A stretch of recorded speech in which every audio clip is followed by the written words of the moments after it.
Darlene Zschech is a very well-known worship leader from Australia. Her song, Shout to the Lord, has become a staple around the nations. So why don't we see Darlene worshipping the Lord? Oh, Jesus, what a beautiful name. Truth revealed, my future sealed, healed my pain. Love and freedom, life and warmth, grace that blows all fear away. Jesus, what a beautiful name. God gives you, a gift, and it's up to you what you do with it, Some people bury it, and I didn't do that. I have to work really hard at it, I think I'm a worshipper in heart, so that is my greater call. I can do all those other things, but my greater call is, to lead people into worship, but I can do all those other things just because I love to do them. Anything involving music, I'm there, I love it. Yeah. The Word talks about getting with God daily, and so in that time, I just sense it more and more, that call of saying, come on, more, so I sense that all the time.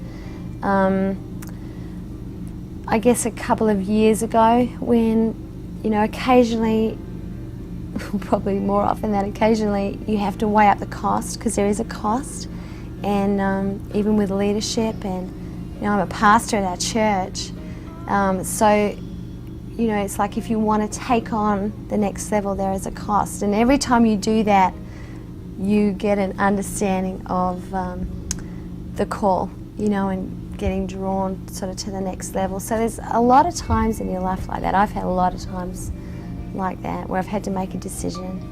Will I do this or won't I? And then God goes, yes, you will. It's like, okay. You need to be a worshipper yourself, not just on a Sunday, but just love that intimacy with God. That leadership on your life, that you can actually lead people, which is a hard combination, because when you're a worshipper, and often a musician or creative, you have that soft element, that real tender heart. And that's not a great thing to have if you want to be a strong leader. So there's often those, to find those two things in a person. They're often there, they just need training.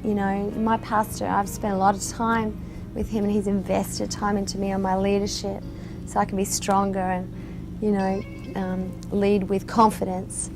And, so I think those things, and just be able to hear the voice of God, and, to do that, you need to have in Colossians it says, let the word of God dwell in you richly. You can't fake it, you can't fake being a worship leader. You can't just, it's not entertainment or performance, it's life. It comes out of your heart and soul, so it's very different. God actually says He created us to worship Him, and He created a void in us that can only be filled with that real intimate time spent with Him.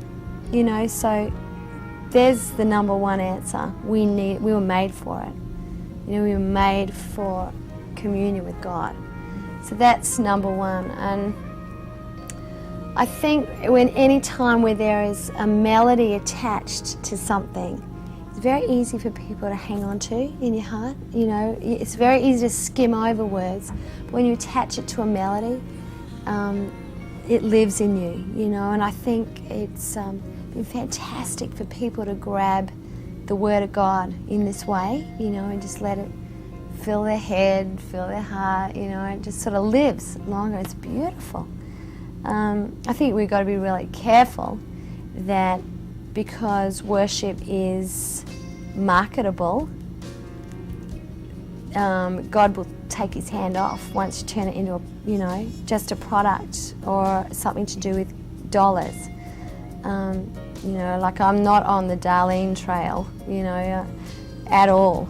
And but people can easily turn it over. So you got to be real careful why you're doing it, your agenda. Making sure it's for the right reasons, not just for your opportunity to get your songs heard or whatever. Can you understand what I'm saying? But more for that communion with God, to point people towards Christ, and be faithful with what He's put in your hand today, and just do it out of there. Out of a real simple heart.